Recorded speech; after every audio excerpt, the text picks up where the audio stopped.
We can be kind, we can take care of each other, we can remember that deep down inside we all need the same thing. And maybe we'll find, if we are there for each other, that together we'll weather whatever tomorrow may bring. Nobody really wants to fight. Nobody really wants to go to war. Everyone wants to make things right. So what are we always fighting for? Does nobody want to see it? Does nobody understand? The power to heal is right here in our hand. We can be kind, we can take care of each other, we can remember that deep down inside we all need the same thing. And maybe we'll find, if we are there for each other, that together we'll weather whatever tomorrow may bring. And it's not enough to talk about it, not enough to sing a song. We must walk the walk about it. You and I, do or die, we've got to try to get along. We can be kind, we can take care of each other, we can remember that deep down inside we all need the same thing. And maybe we'll find, if we are there for each other, that together we'll weather whatever tomorrow may bring.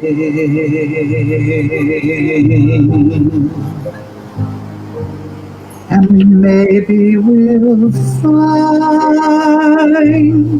true peace of mind if we always remember we can be kind.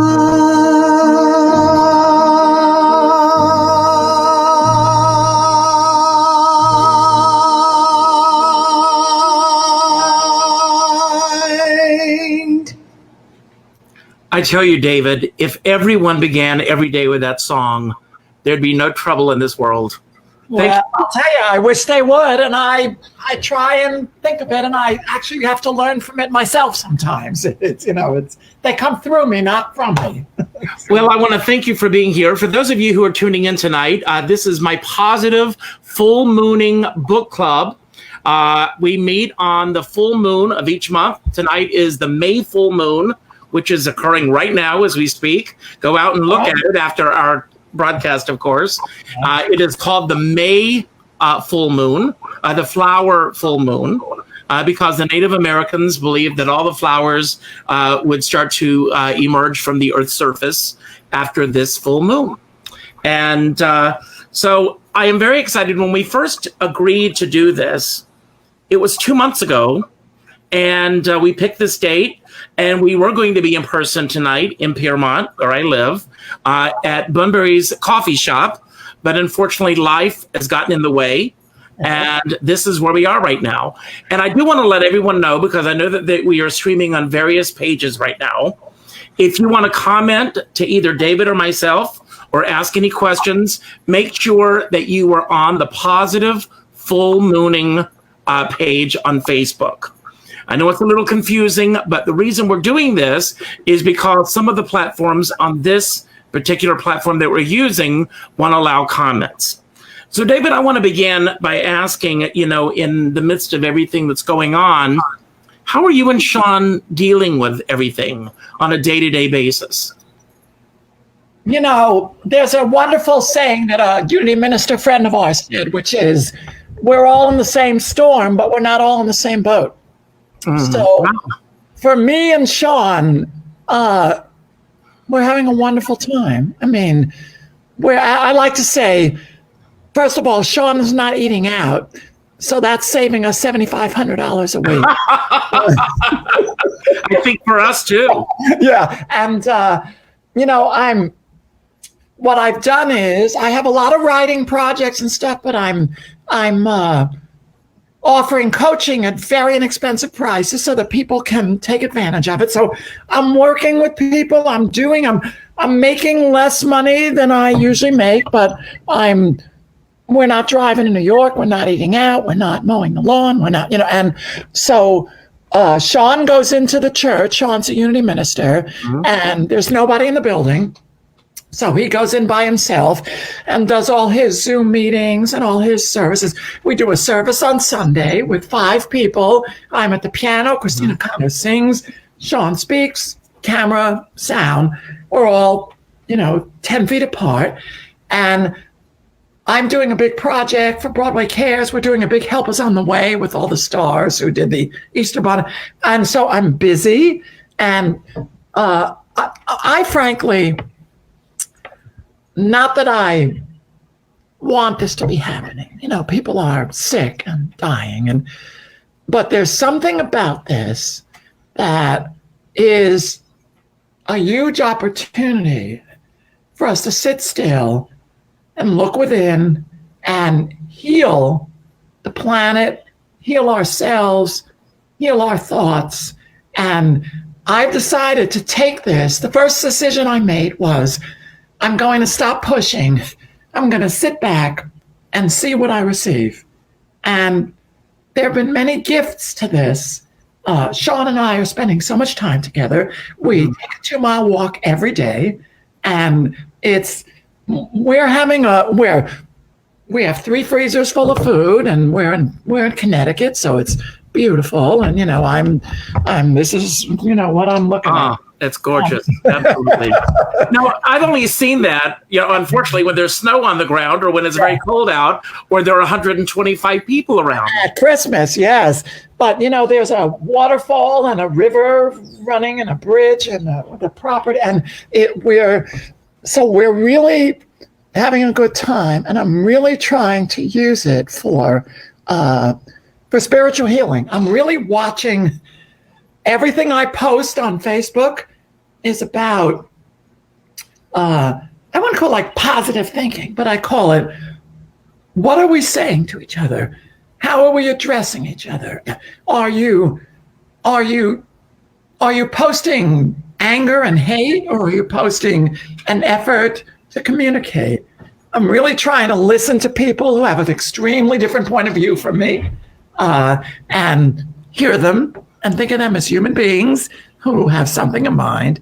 And so it's a chance to sit still. And I just have this feeling of connection to something larger that's taking care of us.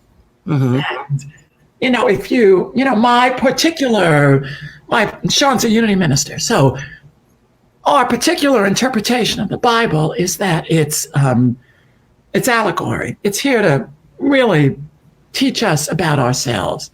And if you look at all the Bible stories, if you look at Noah, if you look at Job, if you look at the Jesus crucifixion, if you look at the Jews wandering in the desert for 40 years, what's really interesting that this happened right at Passover and Easter. All these stories are about death and resurrection. They're all about something falling apart, something appearing to be disastrous. And because we were in, it's interesting, in Unity, the definition of sin is missing the mark. It's not your badge. I like that. So in many ways, we've been missing the mark. We've been driven. We've been hating each other. We've been not taking care of the earth. And some larger consciousness, call it whatever you will, said, stop. And there's something in this. So I'm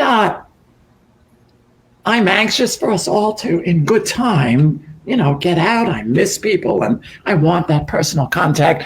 I'm not anxious to get back to what normal was considered before, because I don't think. Well, let's talk about that. I mean, we go back to your book, The Thought Exchange. Yeah.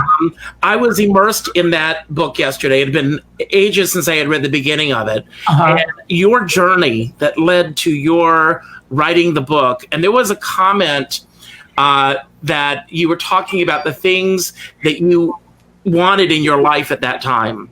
And one of the things that you wanted, which it brought a tear to my eye, was that you wanted to make Nancy Lamotte a star. And the onus was really on someone else. It wasn't on you. It was on, that's where you were at that point in your life. As we get to It's All Inside, which is why we're here tonight, I want you to take us back, for those who don't know, and tell us how the Thought Exchange came to be. Well, the Thought Exchange is something that I wouldn't say I created it created me. It's a way of metaphysically looking at our lives. Now, when it started because I was asked to take over the artist support circle at Unity of New York. It was a group of artists that sat in a circle and supported each other. And when the leader left, I was a successful artist. And so they asked me to take it over. And so I went in to see what it was. And it was a group of artists sitting in a circle, supporting each other. And people were doing positive thinking and saying, I am a brilliant artist with millions of records and records at that time, and millions of fans. And I think, no, you're not. Why are you saying that? And I realized that people were thinking that if they said something in the right way with the right words and the right mantra, that whoever it is out there who decides whether to give out such things will give it to them. And I thought, this can't be what's happening. So we started to look at positive thinking. Now, it's sort of a axiom that think positive thoughts and your life will be better and more positive. And sort of everybody knows that. But I began to notice that although we all know it, we have tremendous difficulty doing it. We take on a positive thought, and within 2 seconds, we're back to our old thought. And I thought, we're not stupid, we're not lazy, we are really caring people trying to study this. Why is it that we can't hold on to a positive thought? There must be a good reason. Like today, I posted something. There was a piece of news about what the administration's doing that I thought people should know and concerned me. And I said, I'm going to post this. I want every response to be what you are for, not who or what you're against. I want to hear what you'd like to see happen, what you'd like to do, and I will be obnoxious and call you on it if you do it the other way. And people did pretty well, but it's really hard to do that because there's something that keeps us from holding the thought of the things we want to see in our life. And as I studied this by teaching workshops and thinking about it and working with people one-on-one, I realized that it is the positive thoughts that usually make us the most uncomfortable. And the reason is, for instance, let's say you had a traumatic feeling associated with a positive thought when you were younger. So when you were young, you said, I'm going to be a star. And someone slapped you across the face and said, you stupid idiot, of course you're not, you have no talent. So you immediately associate that positive thought with getting hit. A child very quickly learns the way not to get hit is to never go near that thought. As adults, we take on that thought and our body immediately remembers and goes, no, and creates an uncomfortable sensation. We feel that and we go, oh, that's wrong. So we immediately jump to what I would call not a negative thought, a protective thought. So if we say, I can do this, immediately we feel ourselves choking or our stomach starts to churn or whatever. And then we say, oh, I'm going to change that for I can't do it. And then your stomach feels better, but you don't get to do what you wanted to do. So I remember one of my favorite stories. Years ago, I was winning the Lifetime Achievement Award at the Max, and Lucy Arnaz was presenting it to me. And we're backstage pacing the floor because, you know, she has to go out and rave about me, and then I have to go out and accept an award, whatever that is, and sing. And she says, wait a minute, thought exchange. She says, what are my sensations right now? And she said, my chest is tight, my stomach is churning, and my hands are shaking. And just as she said that, the announcer said, ladies and gentlemen, won't you welcome the one, the only, the fabulous Miss Lucy Arnaz. And she looked at me and she went, touched her stomach, went, she said, I can go out there with that. And she went out. So what I teach is that positive thoughts, the things we really want to do, if we haven't been able to do them, not all positive thoughts, but anything that's associated with pain, come with uncomfortable sensations that do not mean anything now. So when someone says to me, I want to be really famous and successful, I say, that's great. Are you willing to be that uncomfortable? And, you know, Barbara Streisand is not comfortable. Oprah Winfrey is not comfortable. They're willing to be with that. And as we all know who go on stage, we don't feel comfortable the second before we go on stage. That's true. We're panic-stricken, our heart's pounding, and we go, that is the sensation. I used to call that terror. I now call it the way it feels before you go out on stage. And then you go out and that becomes energy. So people are confused because they keep trying to think positive, and the more they do it, the more uncomfortable they feel, and they think they're doing something wrong. But it's a matter of being able to be with that discomfort. And I came to this because when I was 20, I had panic disorder. I couldn't go out of the house. I had agoraphobia. I would shake. I would be panicky. And I realized that I had to be with it. I had to experience it. There was no way, if you've had panic and you say, oh, thank God I haven't panicked in 20 years, it's got you because you could panic. So when I got to Broadway, I put a big sign on my music stand. I'm sure the first row enjoyed it tremendously. And it said, so die, drop dead, but don't walk off the podium. Mm-hmm. And my heart would be pounding and the room would be spinning and I would just stand there. And I got used to it. And it's not that it never happens. It does sometimes. But I can be with it. Mm-hmm. And so there's a whole weird thing in the positive thinking movement. That is, people keep trying to tell you to think positive. And when you do, you feel worse. And you don't realize that that is part of it. And so anything I've ever done of value has been challenging in certain ways. Mm-hmm. And the more we accept it, the more we can do. And so I think the thing about it's all inside is that what I came to as I studied this, that I did all inside. My publisher, you know, the book, The Thought Exchange, is a like the Bible of thought exchange. It just tells you everything about it. It's all inside. It's like a course. It has all of the exercises in order to work this technique. It's got everything I've discovered, but it's just exercise one, exercise, and you can do them yourself. You can do them at home. But the premise of this, you see, when I do a meditation where I say, notice your thoughts, and we just had a workshop last night on Zoom, and if you really stop and watch your thoughts, just watch them. There's a parade of them.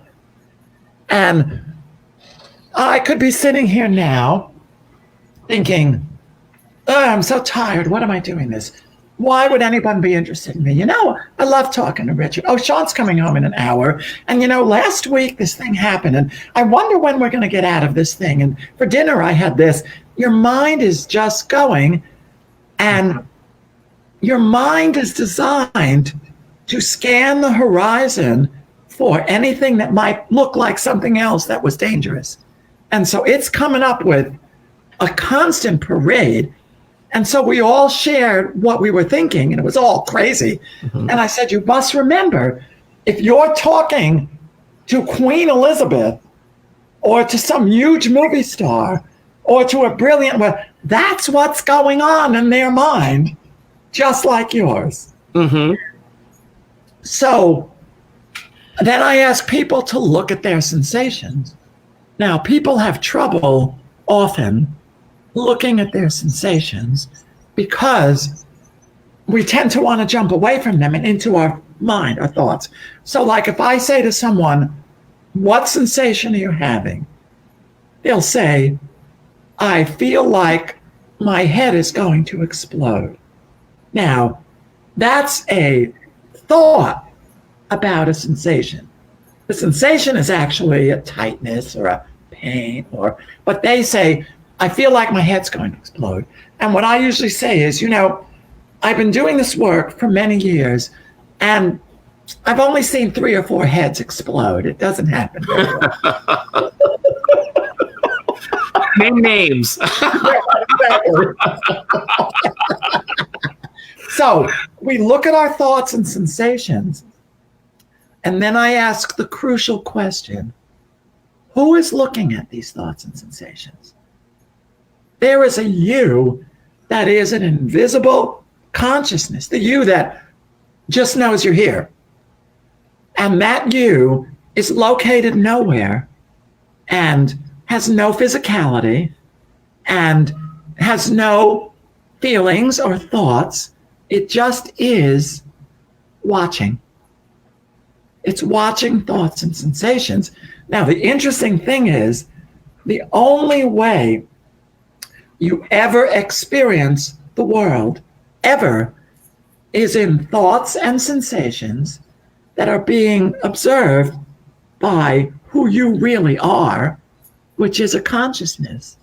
So, for instance, I like to say, I can't prove that you're there. I see you. If I was dreaming, I'd see you too. But my entire experience of you goes on in me. It's like, Sean has a wonderful expression. He says, doesn't it just drive you nuts when people you don't like have friends? That's great. I love that. My experience of you, I could say, oh, Richard Skipper's a wonderful person. And someone would say, oh, I can't stand him. Mm-hmm. Neither of those is true of you. All of them are. Well, my grandmother used to say, what people think of you is none of your business. That's you know? right. Exactly. because it has nothing to do with you. Right. It only is what people are saying. So people say, isn't it lonely? There's nobody out there. And I say, no, everybody's in here. Mm-hmm. So you are in here. And what's been interesting about this period of time, we're connecting to people and we're reminded of how we love people who we don't see for a long period of time. You know, it's very interesting because, you know, today, reading through the book, things were coming out at me and I was processing what I was reading based on what my thoughts are and sensations and all of that around every single thing that's going on in our world right now. Yep. Yep. And it's all to realize, see, it's very weird to realize that our happiness and contentment is in no way based on events. They have nothing to do with it. Well, I'll tell you an interesting story. We have a friend here. Her husband passed away many years ago. And this is probably going to sound like a horrid story that I'm going to share. But I don't think of it as being a horrid story. They had what I thought was a wonderful thought. That's the word. Was a wonderful marriage and relationship. Mm-hmm. And she said 3 days after he passed away, she was out doing errands and she found she was skipping. And she said that she felt that a burden had been lifted off of her. And she wrote her memoirs and she went to her sons before writing the book to say, I need to run this by you because if you don't feel that it should go in the book, it won't go in the book. And they said, if that's what you were feeling at that moment, it absolutely has to go in the book. Because that also helps to define who you are. Yes. So do you think that our feelings define who we are, or do we define our feelings? Well, who we are is none of that. Who we are is just spirits. And we're looking at these feelings and these thoughts, and we forget that we're spirits, and we go out and do things and get upset and do stuff like that. And what I say is, whenever we're in trouble, pull the camera back and remember who you really are. So who we are is, this sounds corny, but truly who we are is love. And in this invisible world, that's where we're all the same. So if I wrote something on Facebook about this, if I am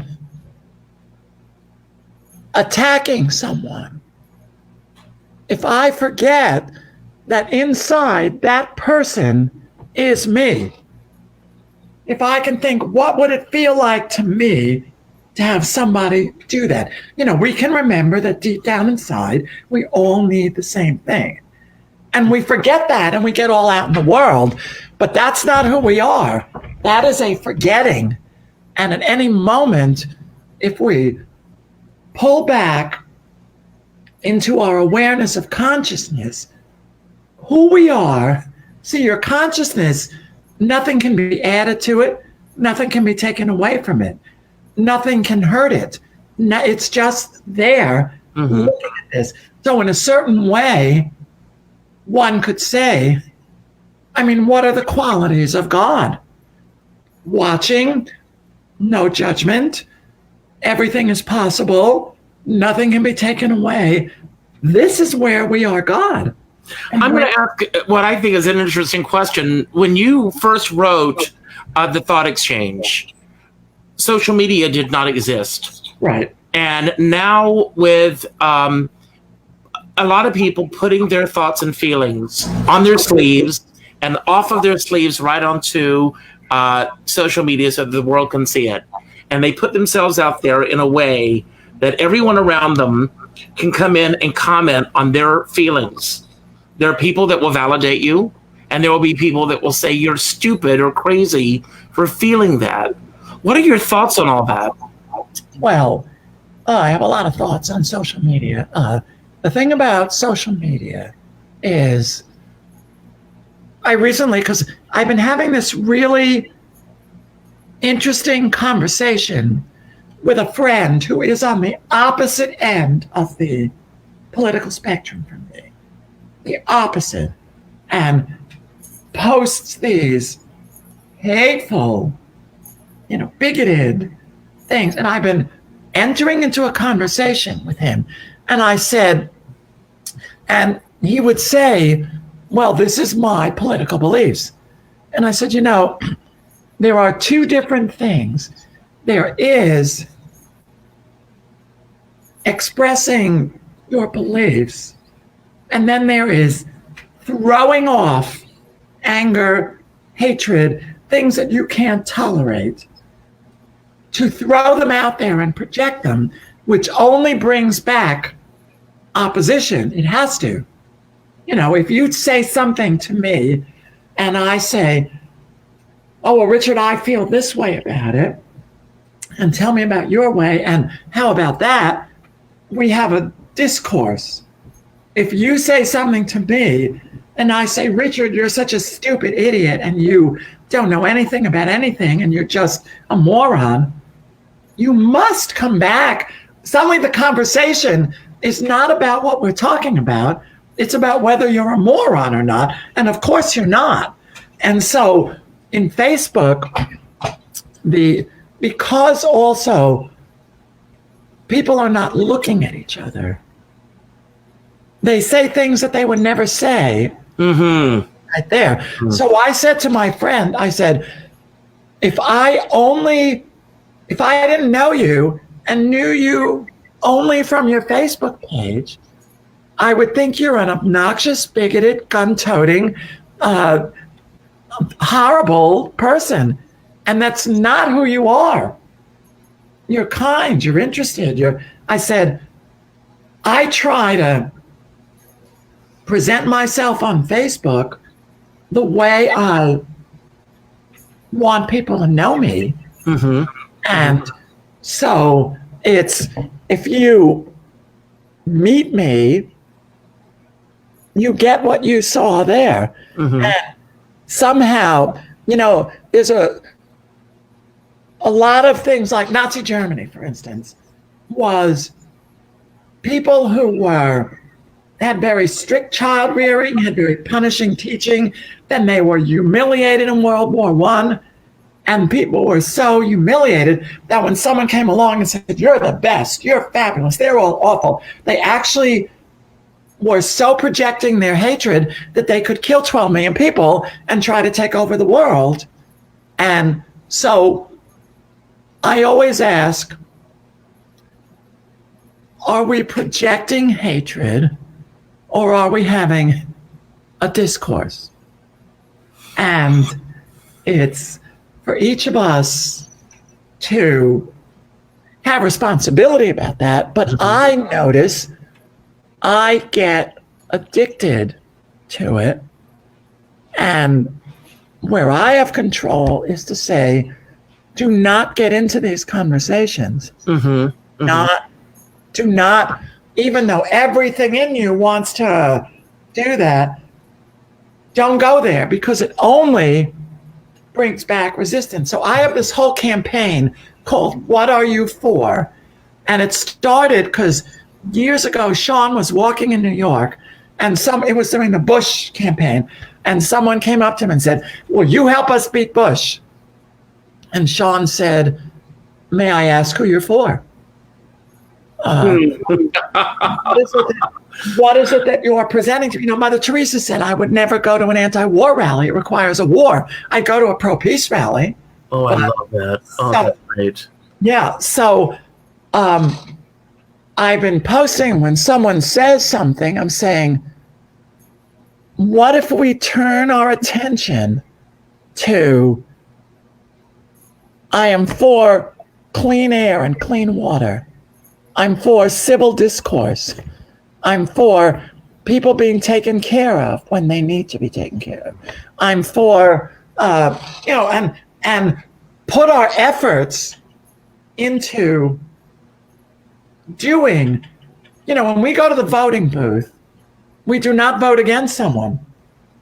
We vote for someone. And I said online the other day, I said, when I go into a restaurant, I don't sit down and tell the waitress or waitress all the food I hate and what I am absolutely not going to eat. Some people do. Yes, I know. So I order what I would like to eat. And so there is so much attention based on, I hate this, from all sides.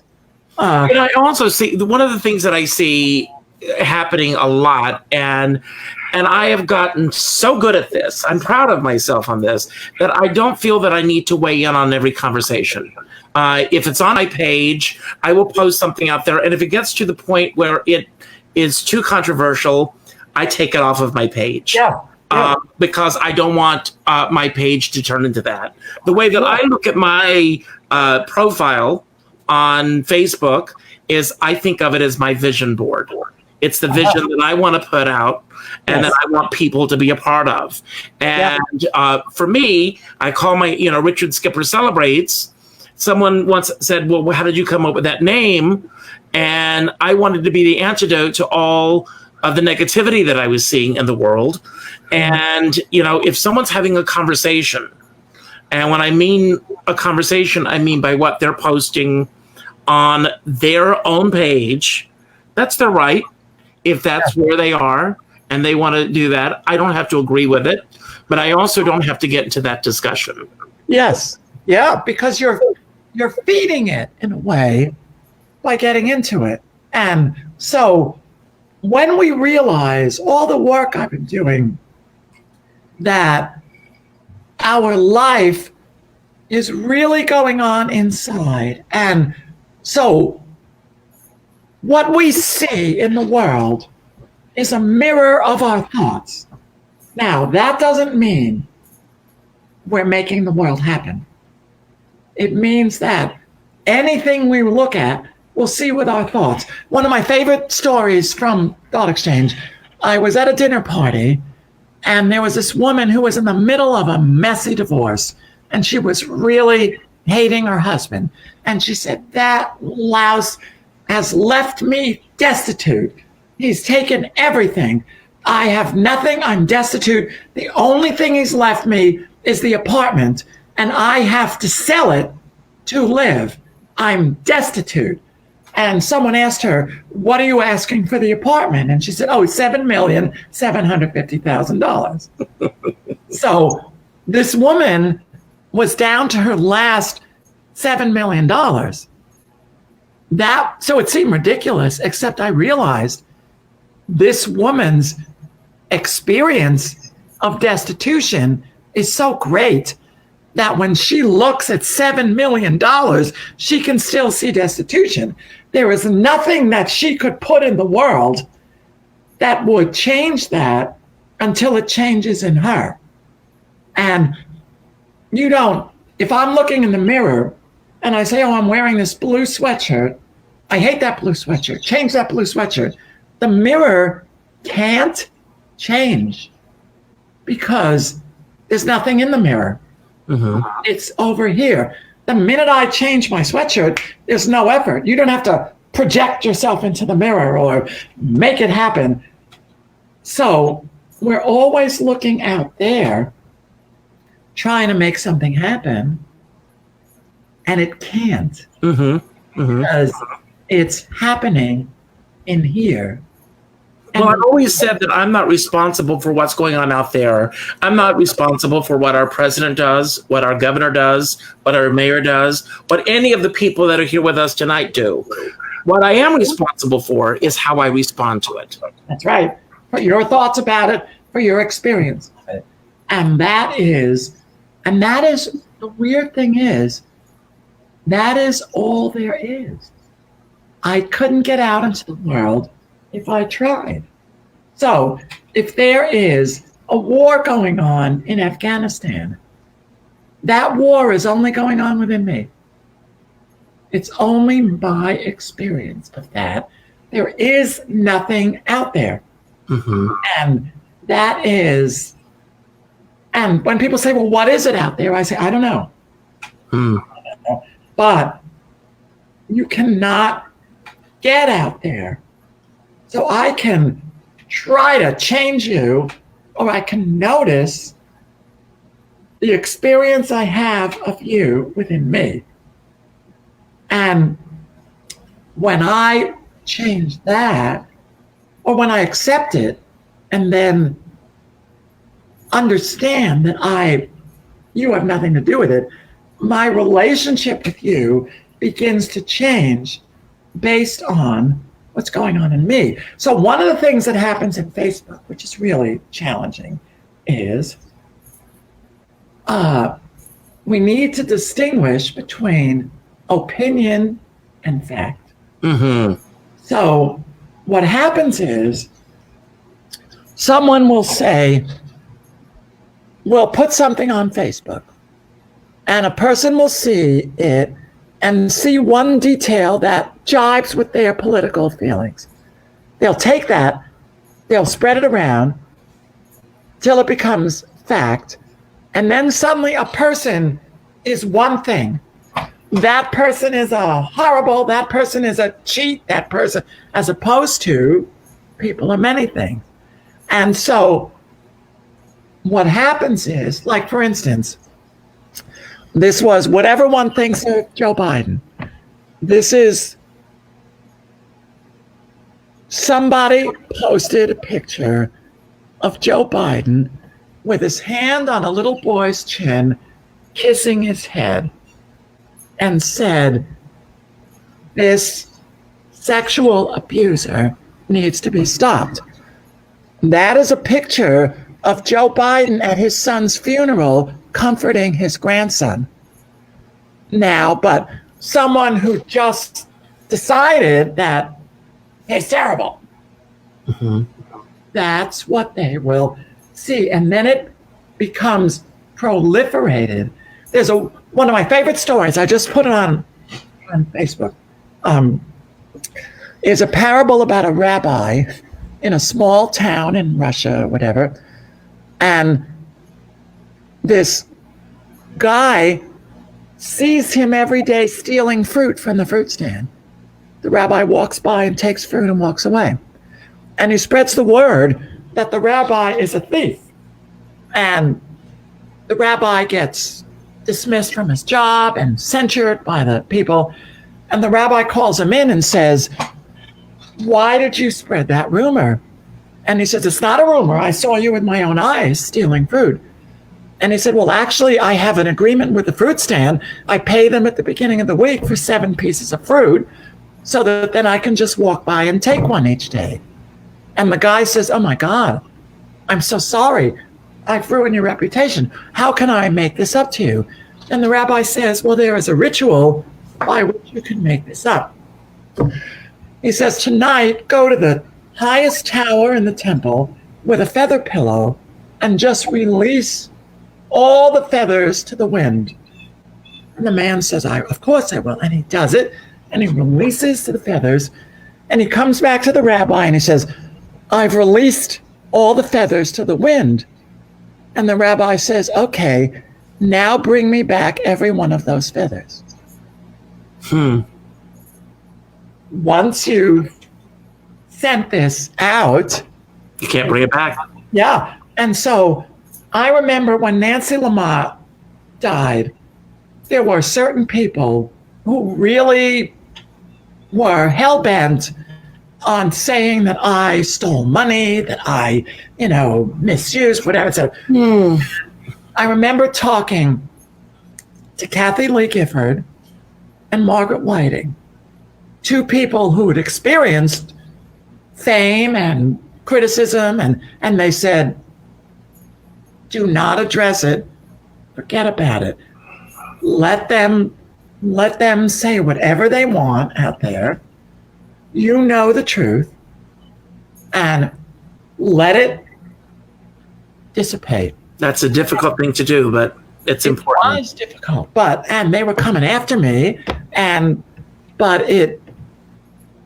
because I had to look at what do I know about myself, and even look at what is my thought that this is appearing. What is my thought of that I get attacked, that I'm not allowed to do things, that blah, blah, blah. All I could do was look at that. Because what you resist persists. And if you fight it. So I'm not saying, if we don't like the administration or something, I'm not saying just sit back and let it happen. I'm saying think about what you want and go work for that. Well, David, I had a similar experience happen to me about I think a year and a half ago when the whole gypsy robe controversy was happening. Yeah. I wrote a blog, and my blog began with a quote from about political correctness. And someone didn't read the blog, they read that quote. And then they took a meme, they took a photograph from one of my shows, and they wrote, Richard Skipper celebrates white supremacy. And they posted this all over Facebook. And I contacted my attorney, and I said, what do we do about this? He said, block them. He says, then it doesn't exist. He says, I'll keep an eye on it. And if it goes anywhere, then we'll address it. But if you don't address it, they want you to address it. Let it go. Let it go. And I blocked that person, and I let it go. And that was the end of it. There was nothing more to it. And things that have happened in our lives, a lot of times, if you don't talk about it, no one else knows that you've gone through this, or no one knows, you know that what your feelings are. But it's a matter of what we want to project into the world in terms of what we're going through and what we're feeling at any given moment. And people will come up with whatever they want to come with. I mean, one of the things, I've had a long friendship with Kathie Lee Gifford, and she, of course, was tabloid fodder. And I remember one day, Kathy and Frank and I went to see David Pomerantz's club act opening. And after the show was over, Kathy went up to take pictures with David, and Frank and I sat at a table talking about sports, or I don't know what we were talking about. The next day, in the Inquirer, it said, Kathie Lee flaunts her new young lover while Frank seethes on the side. Oh, my God. It had a picture of Kathy with David like, and it had Frank going, in some and animated pose. It was like hilarious what they made of this. And like I would go visit them and I'd say, oh my God, you're still together. And I'd say, I just read in the Inquirer that you are, and so this is about, and it's the thing about celebrity, people view you a certain way and are projecting. Sean has it as a minister. When you're a minister, everyone's projecting onto you. When you're a celebrity of any sort, I mean, or even when, like I wrote We Can Be Kind, and I am a kind person, but I ain't that song. I mean, that's the name of your autobiography. I ain't that song. So when we realize that this is like, I say to people, do you want to be a movie star? They say, oh, yes. You want to make $20 million a year? Yeah. A picture? Yes. You want to wear all those glamorous clothes? Yes. You want to spend 9 months in Siberia away from your family? Well, not really. You want to be criticized in the paper for, everything you wear and everything you say. You want to be divorced 5 times. All of that is part of stardom.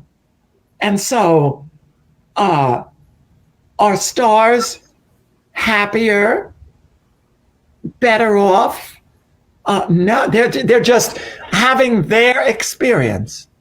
And that experience, we spend a lot of our lives thinking, I want to have that, not realizing what that feels like or what that entails or I remember years ago, you'll enjoy this, my mother was watching television and Merv Griffin did a tour of Zsa Zsa Gabor's closet. And my mother said, oh my God, can you imagine being Zsa Zsa Gabor? I said, Mom, you're sitting here in your home. Imagine having to dress like that and everyone's looking at you and you've had 8 husbands and you always have to be on and spend hours on it. That's what being Zsa Zsa Gabor is like. It's not anything extraordinary. So whatever that is for you, your life is, and this is something about this period that I love. I'm just going, this is not a hiatus. This is our lives right now. It's funny that you say that, because a very dear friend of mine said to me the other day, I want my life back. And I said, this is your life. That's right. That's right. One of my favorite things someone will say, oh, but my mother did this to me, and and this happened, and I'm in this situation, and I don't want to be. And I always do the famous quote, but you are, Blanche. But you are. Last night I was watching there's a new documentary about Natalie Wood. Oh, I heard about it. On HBO. It's brilliant. And, and I listened to her daughter and Robert Wagner talk about that infamous night. Yeah. And what he said was good enough for me. That was his experience. I believe what happened that night based on what he said. But every year on that anniversary, things come out, and they showed, you mentioned the National Enquirer earlier. I will tell you this, years ago, I did a benefit, and Kathy made a donation to us. Mm-hmm. And she says, you don't need to publicize this. She says, because it will be questioned as to what my motives are. Yeah. And I'll never forget that. And but in this documentary, they showed all of these covers of papers with all these things that supposedly happened from people that were not there. But I will share one thing, but we're going to be wrapping up in a few minutes. Mm-hmm. But years ago, Carol Channing, as you know, was a dear friend of mine. And she was doing a press junket. She was in Ohio, and she was being interviewed by a gay publication. She didn't know it was a gay publication, but they asked her about her gay fans, and she thought they were going to go in a direction that they were not going in. And she's, you know what the Bible says about gays? Absolutely nothing. Well, the absolutely nothing part was left out of the interview. Oh, my God. So the headline of the paper was essentially that Carol Channing was turning her back on her gay fans. And this is a woman who was at this point 85 years old. And I wrote a letter to the editor of their paper saying this woman has done more AIDS benefits than anyone I know. She's appeared as the Grand Marshal in more gay pride parades than anyone I know. The person that you described is not the person she is. And she called me after that. My article ran in my response ran in the paper. And she said that I was the only person who didn't question her. She said she got some phone calls from people saying, how could you? Other people called saying, did you say that? But she says, you didn't question it. But you see how we jump on what's it our business? We jump on something. Like, I can't tell you how many people who, when I mentioned Kathy Lee, they say, ugh, I hate her. I said, you know her? No. Mm-hmm. So people become symbols, and we jump in and project something onto them. And this is what celebrity is. So there's something about how we're all just sitting here, just in our little homes. Sean just came home and he waved some hot dogs at me. He said, want some hot dogs? And I'm like, I do. And Sean said, come on over, except you can't. Okay. Well, I will say this. One thing that has happened as a result of this, because, I don't get to Norwalk for Sean's Unity Talks, but I am, I love these. I get so much from what he says. Yeah, and you get to see it, and you get to, I don't know that I've been loving teaching this way. We almost every night, we have a Zoom talk. We're talking to friends in California we haven't seen in 10 years. We talked to friends in Mexico the other day. Karen Mason and Paul, we spent 2 hours with them. We adore each other. We never spend 2 hours with each other. No. Well, this is the longest that you and I have ever sat and talked. Right. It's an opportunity to do this, and there's something about it that, in terms of it's all inside, to get to slow down all of the stuff that's going on and sit with ourselves. And that is very, very, very challenging for most people. and we get very far from ourselves. And to go, I'm going to sit here and I'm going to feel what I feel. A lot of people are feeling a lot of sadness and anxiety. And when we talk, we go, oh, today I'm feeling sadness and anxiety. I remember a wonderful story. Alan Menken, I was conducting a musical called Kicks, which never happened, but it was a major presentation for the Schuberts. And I was conducting it. And I came in that morning and I said, Alan, I just came from therapy and I'm so bereft. I feel like I'm going to cry through this whole day. And Alan said, so cry through the whole day. Let's go. And I didn't because I had permission. But there's something that these human contacts, we're getting to slow down enough. We're getting to, in my coachings, when people sing, I work on who you're talking to. When we do it by Zoom, I take my phone and I put it right in their face. And I say, look at this. What do you see? It's a new way of doing things. I'm doing a thing for Broadway Cares with 50 singers and musicians who are all at home. There's something, as you said, this is your life. Well, yesterday I was listening to an interview with Melissa Errico, and she was talking about the Sondheim concert from the other night. Yeah. And do you realize that the outreach of that one moment on the internet reached more people than would have reached the show if it ran for almost a year? Yeah. Because we're all connected with this. I want to thank you so much for spending tonight with me. Like I said, it's a beautiful full moon tonight, wherever you are in the world. Please go out. Yeah. I always end my programs by telling people to go out and do something nice for somebody else without expecting anything in return. Yes. But I'm telling you, don't do that. Don't go out. Stay home. In my kindness book, I have a thing called Kamikaze Drive-By Prayer.